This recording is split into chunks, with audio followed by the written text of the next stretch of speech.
hay-adda shaqaalaha dowladda Somaliland ayaa furtay shirka dib u eegista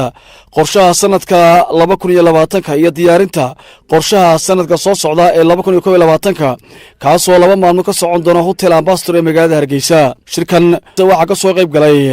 gudoomiyaha hay'adda shaqaalaha dowladda Somaliland Mudane Farxaan Aadan Haybe, gudoomiye ku-xigeenka hay'adda shaqaalaha dowladda, agaasimaha guud ee hay'adda shaqaalaha dowladda, agaasimayaasha waaxyaha ee hay'adda shaqaalaha dowladda Somaliland, shaqaalaha hay'adda shaqaalaha dowladda Somaliland mas'uuliyiinta banka adduunka. Gudoomiyaha hay'adda shaqaalaha dowladda Somaliland Mudane Farxaan Aadan Haybe oo kulankaasi ka hadlay waxa uu soo dhaweeyay kulankan iyo howlqabad kasta markaana waxa uu ka hadlay howlqabadkii hay'adda shaqaalaha dowladda Somaliland ee sanadka 2020 ee si dhamaanaya iyo diyaarinta qorshayaasha horumarineed ee halbeegga waayigsiga 2021 ee hay'adda shaqaalaha dowladda Somaliland. qorshuhu waa waxa ka dhalanaya maskaxdeena inuu fikir isu geyno, fikirka aynu isu geynay ee ku salaysan wixii noo qorshaysnaa inuu dib u eegayno iyo waayo-aragnimada sanadka tagay waxayna siinaysaa inaynu ogaan karayno ama waxay ka turjumaysaa hadba shaqaalaha dawladda ee adeeg bixiyaha ee khidmeeyihii sida uu mustaqbalkiisa oo ekaanay cidda laga doonayaa waa inaga waa hay'adda shaqaalaha dawladda weeye in la tayeeyo oo loo fikiro shaqaalaha dawladduna waxay ka turjumaysaa horumarka qaranka uu higsanayo iyo adeeg bixinta laga doonayo in dadkeenu ay gaadhay wanaagsan halka laga eegaya waxa weeye hadba shaqaalaha cudurda shaqaalaha qaranku sida ay u ekaato waxa la sameeyay oo sanadkan tagaya aynu sameynay qiimeyn waaxda qorsheyntu samaysay oo waliba ay isticmaashay qaabka beegsiga qiimeynta natiijooyinka waxaan afka qalaad lagu yiraahdo result based monitoring. qiimeynta ay samaysay waaxdeena qorsheyntu waxay isticmaalaysay qorshihii sanadkan dhamaanaya 2020 waxay bil kasta eegeen ama 3 bilood eegeen ama 4 bilood eegeen ama 5 ama 6 sida ay u soo socdeen cid walba wixii maxsuul ahaa ee u qorshaysnaa ujeedadu ka lahaa shaqadiisu qabanaya wax kasta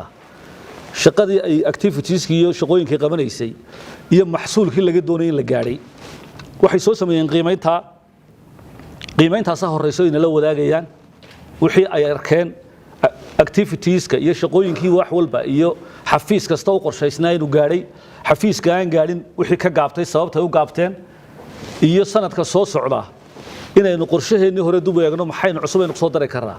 maxaynu ka saaraynaa duruufta sanadkaasi wax ka bedeshay maxaa waaragnimadu ka baranay sanadkii tagay ujeedooyinka laga leeyo dhami waxa weeye in ay cudurda shaqaalaha qaranka Jamhuuriyadda Soomaaliland noqoto mid miisaan u leh aqoon u leh xirfad u leh tayo u leh inay awoodeeda iyo burhaanteeda iyo xikmadeeda iyo aqoonteeda iyo aqligeeda isu geyso si qarankani uu noqdo mid taabagala. agaasimaha guud ee hay'adda shaqaalaha dowladda ayaa ka hadlay muhiimadda uu qorshahan u leeyahay qaranka iyo qof kasta iyo dadaalka ay samaysay hay'adda shaqaalaha dowladda Somaliland. shakhsiyanka agaasimaha waxaan ballan qaadayaa wixii igaga beegma qorshahaas inaan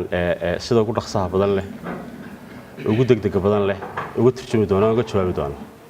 runtii xaqiiqatan hawsha dhabar adayga u baahan hawsha waqtiga u baahan hawsha juhdiga u baahan cid u dhabar adeegtay uma malaynayo inay hore uga jiri jirtay hay'adda shaqaalaha dawladda. hay'adda shaqaalaha dawladda maalintii la aasaasay ilaa hadda maanta aan taaganahay 21 bisha 12/2020 waxaan malaynayaa markii labaad ee qorshe la isugu yimaado dib u eegiseed iyo qorshe sameyneed 2020 wixii la qaban lahaa qofka haddaan wad maadsantahay aan la odhanna wax kale oo la yiraahday jiri mayso. waxaanu mahad celinaynaa dhammaanteen gudoomiyaha hay'adda shaqaalaha dawladda oo xaqiiqatan sidaan warka ku qabo sanadkii horena fuliyay sanadkanna xaqiiqatan goob joogno ah fulinayna hadii ilaahay waqtiga ku simana kulli diyaar u ah intan iyo ka badan baynu fuliyo waan ku garab taagnaanaynaa ana horeeye inaynu yacni dhinaca la qabanno hawsha culus ee hayo. madaxa xiriyaha banka adduunka ee hay'adda shaqaalaha dowladda Somaliland Cabdi Aadan ayaa dhankiisa waxa uu sheegay ku faraxsan yahay in sanadkii labaad dib u eegis lagu sameeyo qorshaha hay'adda shaqaalaha dowladda Somaliland. waxqabadkeeni qorshayaasheen inuu dib u eegis ku sameeyno farxad weyn bay noo tahay waayo habdhaqankani haddii la caadeysto wax badan buu keenaa waa habdhaqanka ay ku noolaadaan ama lagu xoojiyo maaragtay institution hay'ad ama wasaarad ama organization waa hababka ay ku noolaadaan ku jiraan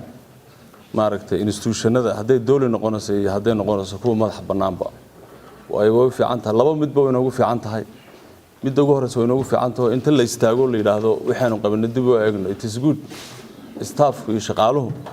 waxay dareemaan inay ka qayb qaateen inay ku jiraan maaragtay